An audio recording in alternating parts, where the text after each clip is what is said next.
শত-কোটি টাকার লোভে প্রেমিককে বিষ খাইয়ে হত্যা করলেন প্রেমিকা। দীর্ঘদিনের সম্পর্ক, এই অবস্থায় সম্পর্কের ইতি টানতে চাচ্ছিল প্রেমিকা বিশ্বাস করতেন তার প্রেমিক ৩ কোটি মার্কিন ডলারের মালিক। প্রেমিকা ভেবেছিল হত্যা করলে সম্পত্তির ভাগ পাবেন তিনি। পরে দেখলেন কিছুই নেই। বিস্তারিত থাকছে ডেস্ক রিপোর্টে। যুবক বিশ্বাস করতেন তিনি ৩ কোটি মার্কিন ডলারের মালিক। একই কথা বিশ্বাস করতেন তার প্রেমিকাও। এ অবস্থায় সম্পর্কের ইতি টানতে যাচ্ছিলেন প্রেমিক। ফলে প্রেমিকা ভাবেন যেহেতু দীর্ঘদিনের সম্পর্ক, তাই প্রেমিককে মেরে ফেললে তার বিপুল সম্পদের ভাগ পাওয়া যাবে। সেই লোভে যুবককে বিষ খাইয়ে হত্যা করেন তিনি। কিন্তু সেই আশায় গুড়ে বালি।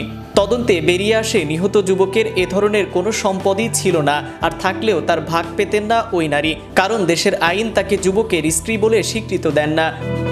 সম্প্রতি যুক্তরাষ্ট্রের নর্থ ডাকোটায় ঘটেছে চাঞ্চল্যকর এই ঘটনা। 40 ওই নারীর নাম ইনা থিয়া কেনোয়ার। প্রেমিকাকে হত্যার জন্য দোষী সাব্যস্ত হয়েছেন তিনি।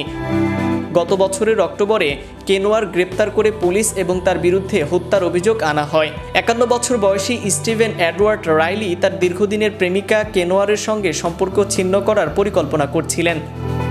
গত সেপ্টেম্বরে তিনি বন্ধুদের নিয়ে একজন আইনজীবীর সঙ্গে দেখা করতে যান।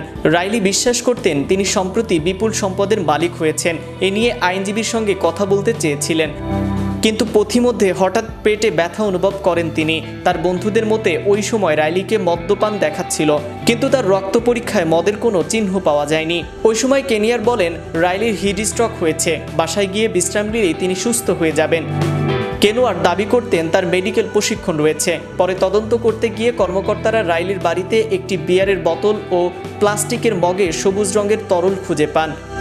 তাদের শোবার ঘরে একটি গ্লাস ক্লিনারের বোতলও একই ধরনের তরল খুঁজে পেয়েছিলেন তদন্তকারীরা। তাদের বিশ্বাস ওই তরল ছিল অ্যান্টিফ্রিজ, যা গাড়ির ইঞ্জিনের তাপমাত্রা নিয়ন্ত্রণেও ব্যবহৃত হয়। এর মূল উপাদান হলো ইথিনিল গ্লাইকন, যা পানির হিমাঙ্ক কমায় এবং স্ফুটনাঙ্ক বাড়িয়ে দেয়। পরে রাইলির মরদেহ পরীক্ষা করা হয় এবং তার রক্তে বিষাক্ত মাত্রায় ইথিলিন গ্লাইকনের উপস্থিতি শনাক্ত হয়। কিন্তু কেনোয়ার তখনও দাবি করছিলেন তার প্রেমিক সারাদিন মদ্যপান করেছিলেন এবং হিট স্ট্রোকে আক্রান্ত হয়েছিলেন।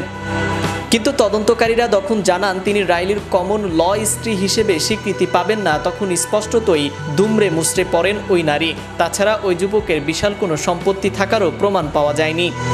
নাইম আহমেদ, চ্যানেল ইউরোপ, বিনোদন desk. Make your next gathering extraordinary with RC Catering. We cater authentic Asian cuisine, bursting with flavor and tradition, and it doesn't stop there. We also create stunning Asian-inspired decor that sets the mood for your special occasion.